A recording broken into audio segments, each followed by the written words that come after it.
Hello, so today I'm here with James Hyde. Hello. So you run Honest Comedy Gong Show, yes? Yes, that's right, yeah. Well, I run Honest Comedy, which has been going in Banbury for just over a year now. And we're really excited to announce our first Gong Show, which is going to be happening on the 13th of March at the Attic in Banbury.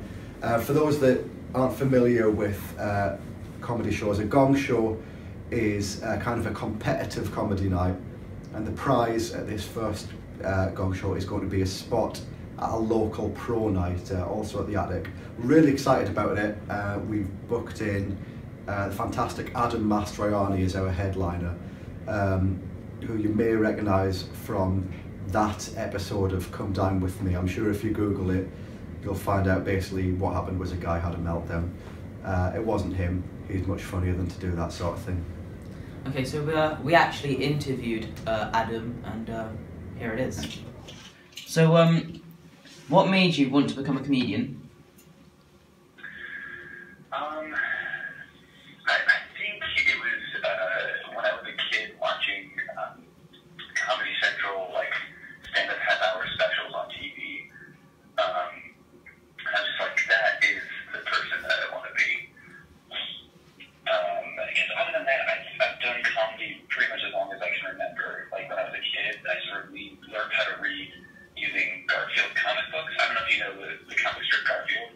Yeah. Yeah, it's totally not funny. It's a horrible comic strip, but when I was a kid, I didn't know that, and those were like the first books that I read. I had like memorized them and recite like Garfield comics to people.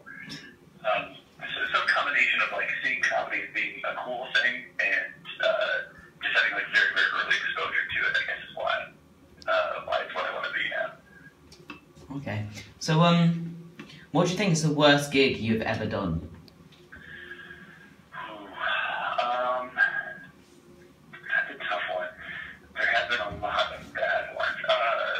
There was one gig that was especially bad in an interesting way. So when I was in an improv group in undergrad, we got hired to do a set at a Relay for Life, which is where people get, it's a fundraiser and people get money to like walk around the track. It doesn't really make sense when you actually think about it, but we were in this gym and people were walking around this track, and we were behind like 4 microphones that's just supposed to entertain people like as they walked like half a mile away from us and half a mile back, or I guess a quarter mile, whatever.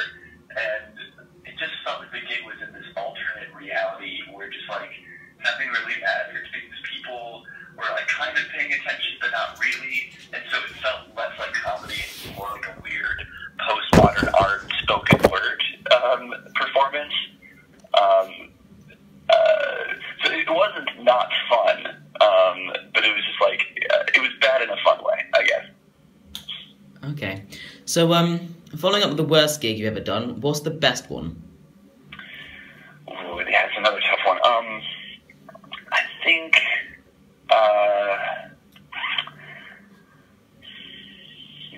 probably it's another improv performance. I do improv as well as stand-up. I went back to Princeton, which is where I went for undergrad, with the Oxford Imps, the improv group I perform with right now. So we went back to the U.S. on tour and performed with my old undergraduate group in this giant theater to like 800 people or something like that. And I haven't been gone long enough that, or like I've graduated recently enough that people still remembered me. And it was just like really exciting to be back and performing with like this old group that I really love and this new group that I really love, to just like a giant professional theater full of people. That's been really good.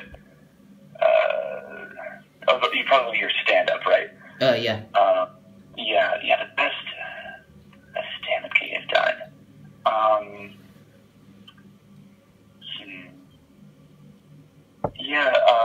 Honestly, I had one just like a couple days ago that turned out weirdly really good. It was at the Varsity Club in Oxford, and the act that had been on before, the stand-ups that were going to go on, had just really done a poor job. And